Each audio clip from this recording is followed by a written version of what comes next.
આટલું જ કામ કર્યું કોકને લાગે જ ને કાપી મારે છે તો ગાઈસ શાક સમારવા બેઠે અને પછી લસણ કરું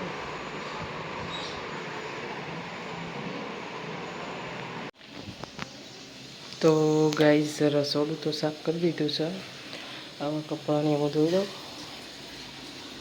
પછી આવું છે તો નહીં લઉં તો ગાઈસ કચરા પોતું તો થઈ ગયું છે તાપમાં બેઠી અને નાવા જઉં છું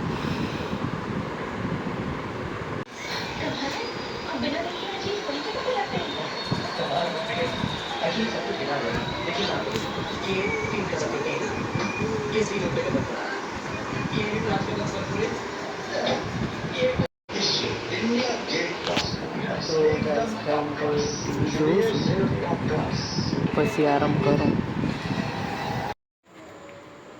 તો ગાઈસ પનીરનું શાક થઈ ગયું છે અને બનાવી રોટલી